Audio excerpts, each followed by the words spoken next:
Indiana Jones and the Dial of Destiny premiered at the Cannes Film Festival last week, and boy, this film looks to be dead on arrival. But we need to get into the details because there have been plenty of times where audience scores vary wildly from critics. It's me, Mario! Mostly reviews are calling it boring and unnecessary, saying it doesn't really connect with the audience. An Indiana Jones film that is boring is a death sentence. The Independent called out just how much the hero's age factors in. They said the plot goes fully off the rails in the final act. Before that, they said the action is connected by increasingly improbable plot twists. That last bit doesn't strike me as too terrible because if you watch the original trilogy, you know that they were not connected by super strong lines of plot either. They were the over-the-top, silly action fest that made Steven Spielberg so famous. The Telegraph was probably the most scathing, calling it a shabby counterfeit of priceless treasure, while Deadline seemed to like it, calling it full of action and nostalgia. Overall, a pretty lukewarm response, but beyond the consistent 3-star reviews,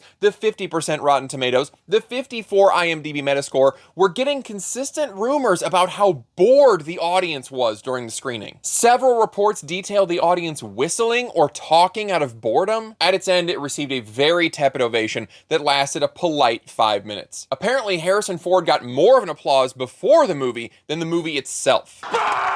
So it's not really looking good from any angle, and I think these reviews affirm what we saw in the trailers. First, this is looking like the Phoebe Waller-Bridge show. The trailers took pretty great pains to show us that she's the one in charge in this movie. She's leading him, she's outwitting him, she's saving him. She's got that super clever line about capitalism. You stole it. Then you stole it. And then I stole it. It's called capitalism. She locks him up and runs off. Sorry. Helena! She saves him in the Tuk-Tuk escape scene. She's yelling about how smart and gorgeous and everything she is during that scene. How did you end up like this? What do you mean? Resourceful, daring, beautiful, self-sufficient? Some reviews stated that her actions and quips throughout the movie received very mild response from the audience. But this review states the one time the audience spontaneously burst into applause was during an action scene late in the movie, and it was for her actions. The trailers are painting a picture of a smart, strong, capable woman outwitting a dumb old man. Turn left! Turn left! Can you listen to him? He knows I know Tangier. Yay! I can't wait to see that. Disney keeps marketing male products to women, but still in a male way. Please, find me the droves of women who want to be fedora-wearing, whip-slinging treasure hunters. There definitely aren't enough to fill the seats for a $300 million movie, I assure you. Once again, we have the sexism of low expectation, with Waller-Bridge's Helena seeming to be better than Indy at everything because the writers deem it so. Again, competing on men's terms, I love this constant struggle in Hollywood to show women as being just as good or better than men on their terms, because it just sends the message that we're the gold standard.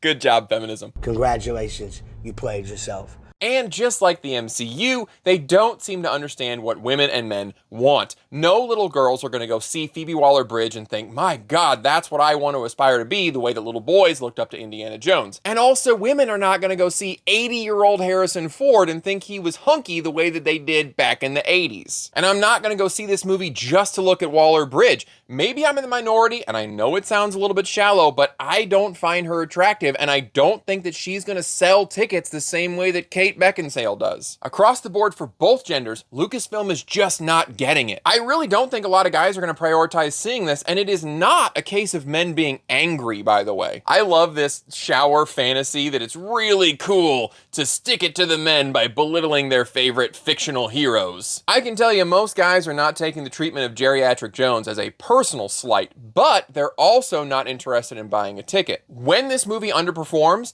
and the accusations of sexism come out from the Disney simps, it will prove once again they think they own you. They think you're required to lap up whatever slop they put out, or it makes you a bad person. Step back and look at that for a second. They take an older series that's loved by a wide audience, strip the soul out of it, make some superficial character changes, and then act like the audience is wrong for not liking it. You have to buy this or else. That is an enormous amount of hubris. When I don't buy a ticket for this movie, the only thing that says about me is that I wasn't interested in a product that doesn't appear to be marketed to me anyway. Disney keeps making this mistake with products that would sell like hotcakes to a male audience. It's got to mean one of two things. One, they really do care more about the ideology than the money, or two, their marketing research is atrocious. Don, what would you say to that market research team?